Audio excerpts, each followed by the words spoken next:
但就在此刻，基尼曼王座下传来的动静吸引了他的注意。仅仅头去一瞥，战团长的胸膛便瞬间被战栗的恐惧所填满。大行者考尔带着卸下重担的释然以及成果喜人的满足，正从自动生物匣前退开。那台装置一边发出嗡嗡声，一边如同某种巨型食人花展开花瓣般张开了穹顶。战团长所处的位置不佳，无法一窥装置内部的全貌，但仍隐隐感知出了其中蕴含的某些灼热的能量。舒展的机械藤蔓、固定肢体的机械钳以及冥想的骨钻，所有这些令他反感不已。自动生物匣逐渐升高并延展，这团金属攀附上原体的身躯。与此同时，异形女巫带着不可思议的优雅快步上前，浑然不受周身枪林弹雨的干扰。她高举起手中的剑。不，卡尔加惊惧怒吼道：“我命令你即刻停下！以帝皇之名，提古里乌斯兄弟，阻止他们！”卡尔加的恐慌随即变得无以复加，但当他和提古里乌斯的视线交汇时，后者对着他摇了摇头。动手吧！提古里乌斯高呼道，一边向着铺天盖地血的敌超中释放出一道道炙热的凝冷。我将接受帝皇的审判，如果你欺骗了我一行。被绝望所驱使，卡尔加抬起了爆弹枪，瞄准了灵族巫师。伊芙雷尼的剑刃迅如闪电，切断了像静止力场功能的电缆。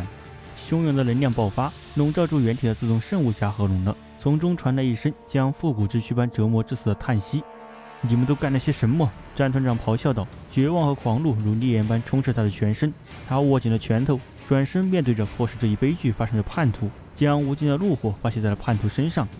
自动生物匣完全吞没了罗伯特·基尼曼和静止王座，只是符合自动流明在其表面隐蔽的图案闪烁，仿佛受到了这一景象的刺激。黑色军团的攻击强度开始增长，叛变终结者们发出战吼，冲向极限战士。马里乌斯·卡尔加被敌人击退，他的战甲也被震撼出的重击炸裂。混沌终结者顶着战团长挥舞的拳套，将他包围了起来，这样其他的叛徒就可以进攻自动生物匣。当叛徒冲向展开的装置时，枪声在神殿周围响起，爆弹和炮弹击中最坚硬的虚空护盾时都会爆炸，却不能造成任何伤害。叛徒无法击穿大型人的数据屏障来损坏后面的设备。最后一对猛禽形成一只爪子，越过神殿，他们的跳跃背包嚎叫着，可怕的尖叫声从他们的通讯器中爆发出来。一小队极限战士老兵放弃了掩体，将司仪挡在了混沌突击部队与基尼曼的王座之间。几只猛禽倒下了，但极限战士也英勇牺牲了。泯灭者的等离子和激光炮将老兵炸得粉碎，胸腔变成了黑色弹坑，头盔也变成了散落的灰烬。领导进攻的混沌巫师汲取了大量的亚空间能量，冒着遭受组织的危险突破防线。2名拥有灵能力量的叛徒向沃多斯大师释放了一阵噼啪作响的黑色闪电风暴，将灰骑士大导师逼得单膝跪地。但沃多斯随即双眼放光，铠甲上的符文闪烁着力量。与此同时，最后一个巫师冲向原体的王座，双臂举过头顶，声音从他的通讯器中发出。随着法师的吟唱，神殿开始颤抖摇晃，柱子从下往上裂开，红头舱大小的大理石块被切断，坠落到战场之间，地板上张开巨大的裂缝，吞噬掉两边的战士。在意识到巫师正试图将神殿的一端压到基尼曼的王座上后，提古里乌斯挥舞着他的权杖，集中他的灵能来解除这位混沌洗教徒的咒语。然而，当一波恐掠狂战士向他扑来时，首席之库的注意力被搅乱了。提古里乌斯疯狂地用权杖抵挡咆哮的念符。当他感觉到亚空间的力量从身上流失时，他咒骂着。好在死神军突然出现在智库身边，以极快的速度进行着战斗。提古里乌斯从来没有见过移动得如此迅速和优雅的生物。伊芙雷尼和维萨奇在空气中变得模糊，只有在无情地击倒狂战士的同时，在身后留下灰色的残影，仿佛天地都在震动。在大殿的每一个角落，已经严重减员的帝国将士不惜代价，只为阻止敌人进一步前进。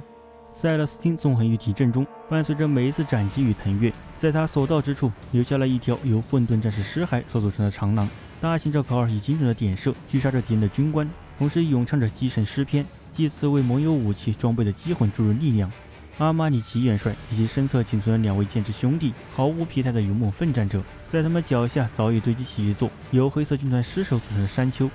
传送光芒再度亮起，一对灰骑士圣武士的身形从中显现，并即刻动用他们的力量巩固着大导师的灵能防线。战局于这一刻变得平衡，直到第2波恐惧爪裹挟着烈焰撞入神殿。整整10台经过装甲加固的恐惧爪，并非被投放至赫拉要塞的各处，而是被混沌方的统帅作为杀手锏，一次性定点抛射至基尼曼的神殿中。因为混沌的总攻开始了，地狱飞龙伴随着恐惧爪扑袭而至，这群飞翔的恶魔引擎从巨口中喷吐出炮弹，深深从极限战士截击机和炮艇阵线中撕开了一条血路。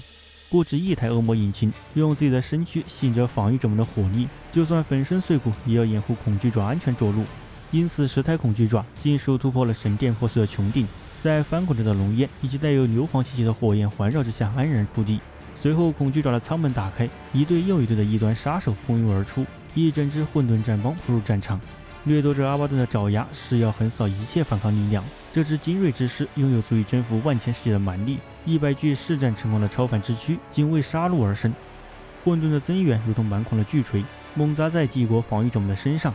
在压倒性的火力面前，极限战士的老兵极容易为对逐一倒下。无所畏惧的终结者在弹雨中沦为支离破碎的尸体，纵使是终结者装甲也无法抵御混沌战士的骑射。爆弹、热熔以及等离子的漩涡吞没了他们。马里乌斯·卡尔加被压倒性数量的混沌战士所包围，当敌人围着他捅刺、踩踏和锤击时，他一刻也没有停止发出灭世的怒吼。阿玛尼奇和黑色神堂们跃下了尸堆，以免沦为敌方火力的活靶刺。他们决意要在战死前带走尽可能多的叛徒。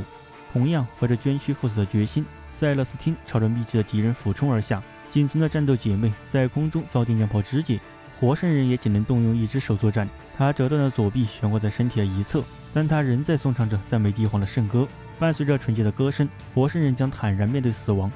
混沌大举推进，在奥特拉玛的每一处，极限战士的防御力量都在萎缩，邪教头们蚕食了防御者们的阵地，而后者则只能困守绝境，坐以待毙。在神殿内部，肆虐的巫术能量撕扯着建筑结构，没有一位帝国防御者后退半步，但他们残存的生命也不过仅能以分钟计算。担任先锋的混沌星际战士已经距离基里曼的王座仅有数尺，一切都已经无法挽回了。直至自动圣物匣上的符文面板于此时由红转绿，宛如一声钟响，一道纯粹澄澈的音符响起，如同一柄利刃切开了一切喧嚣。下一刻，自动圣物匣伸展在外的金属触须收缩回笼，随着嘶嘶作响的雾气散去，一副壮美绝伦、令人为之屏息的画面展现在所有人面前。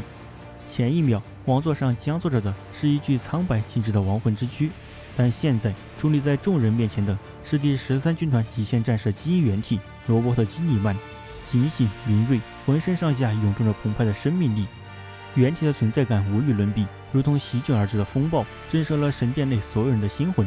罗伯特·基里曼身披考尔从火星的锻造所一路携带至此，存放于自动圣物匣中的命运之铠，一手紧握着帝皇本人的佩剑，不灭的火焰自剑柄一路燃烧至刃尖，释放出神圣的光芒。原体的双眼中折射出狂暴的怒火，骑士之烈就连最为忠实的子嗣也不敢直视。此刻，整个神殿仿佛被施展了一道魔咒，尽管连天的战火已经燃遍了整个奥特拉玛，大殿内却一片寂静，除了外界的回音外，没有丝毫声响。在场的所有人，无论是敌是友，无不带着发自内心的敬畏，见证着传奇的重生。直到一声语无伦次的尖叫打破了沉默，一名恐掠狂战士在身边战友们震惊的注视下，飞身跃起，直冲着原体扑去。基里曼动了一下，但只有在场的死神军看见了这雷霆般的一击，并震慑于这令他们自身都难以企及的速度。火焰剑于半空划出一道虚影，将狂战士拦腰一分为二，两部分在巨力的作用下飞至到远处的地面上。叛徒失声坠地的声响打破了魔咒，伴随着一阵惊天动地、满是仇恨的狂笑，黑色军团的叛徒们奋不顾身向着罗伯特·基里曼发动冲锋。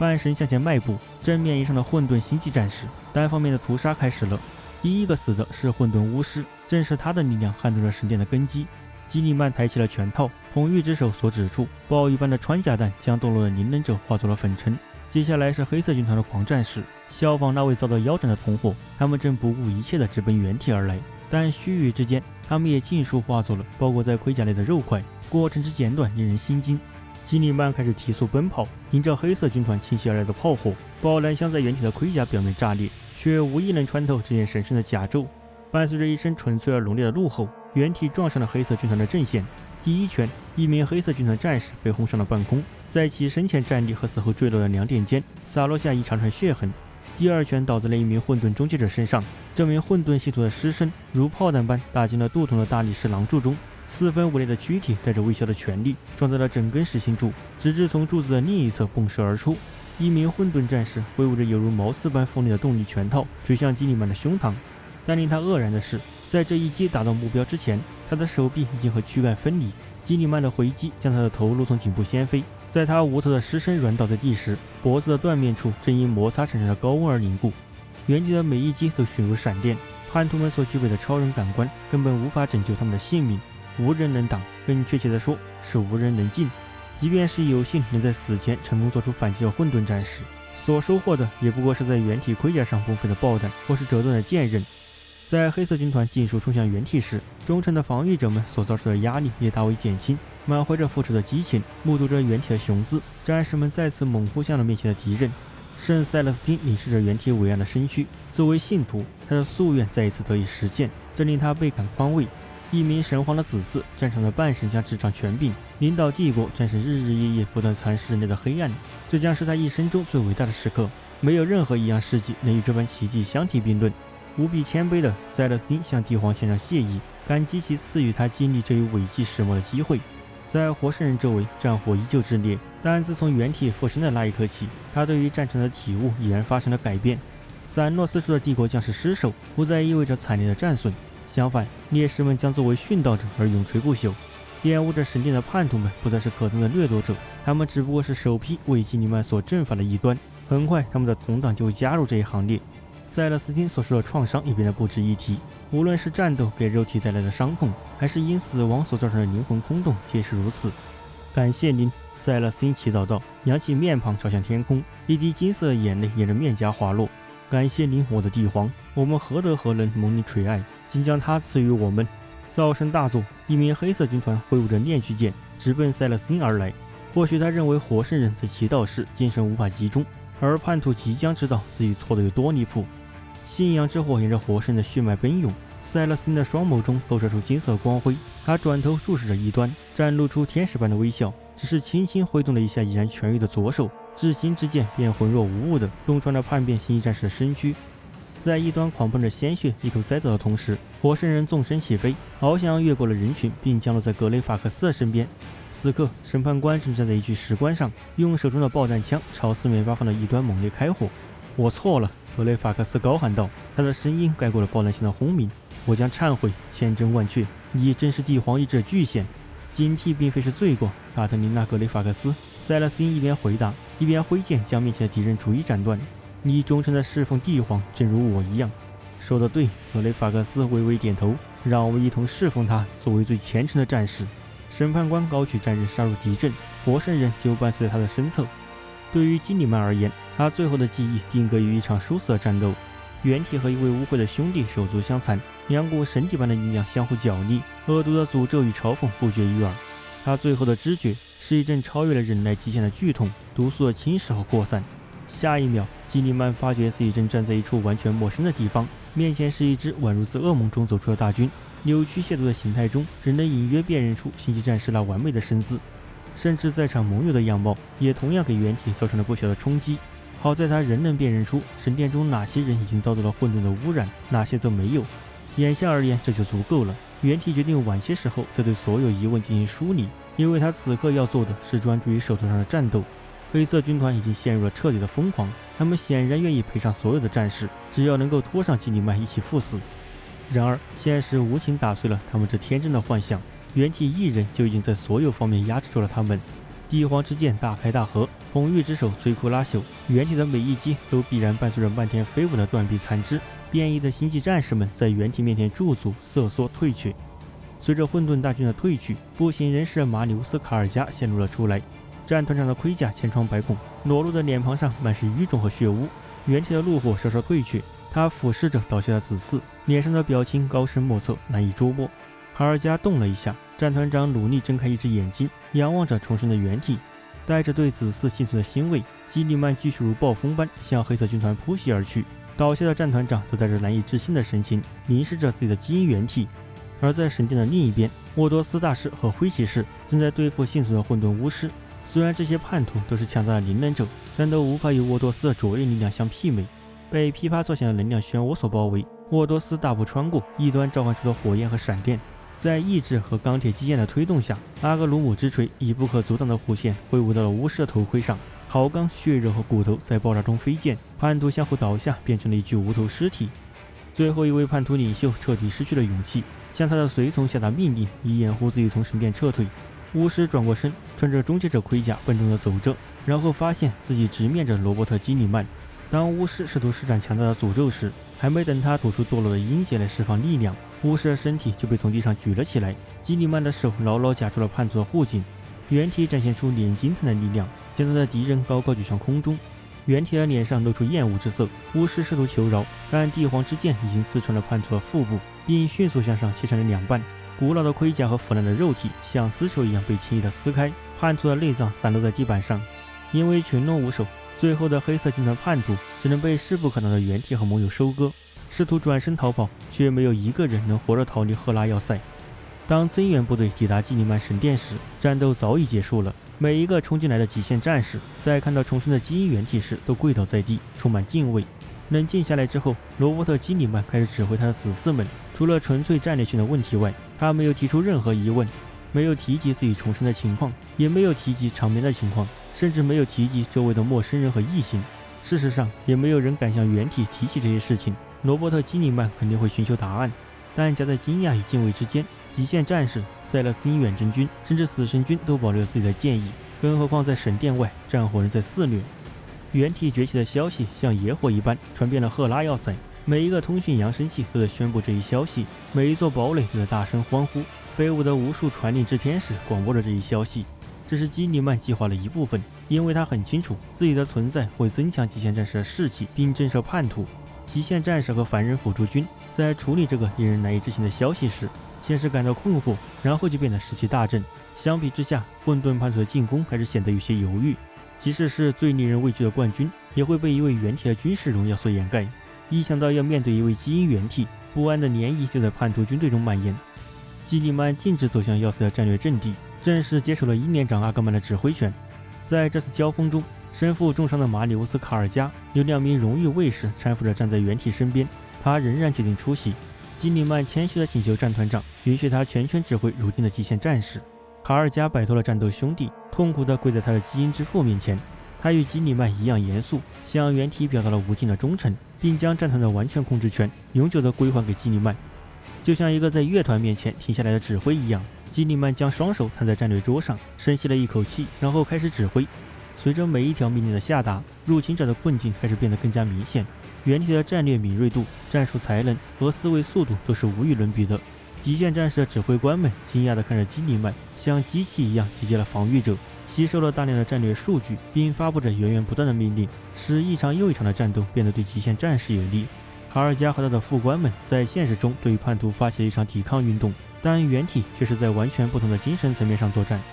在基因原体的指挥下，雷鸣般的火焰风暴和焦速的截击机攻击网清理了赫拉要塞上空。极限战士预备队和大量行星防卫军不再受到来自空中的威胁，以巧妙的部署模式投入了战斗。佯攻、伏击、诱敌深入以及突然的压倒性的反击撕开了混沌大军，并将他们赶出了要塞。基里曼同时挥舞着数十万战士组成的利刃，预测着敌人的一举一动，并在他们考虑采取行动之前就进行了反击。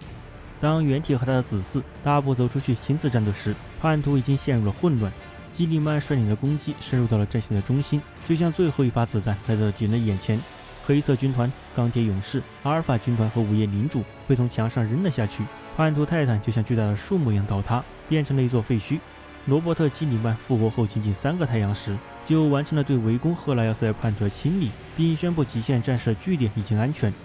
但此时此刻，也正是混沌诸神之间的战争全面爆发之时。现实宇宙的战火催逼着诸神以1000倍于往昔的疯狂迫使彼此。不过他们的一部分注意力还是转移到了罗伯特·基里曼的命运之上。信徒们针对原体之内的计划也勾起了他们的兴趣。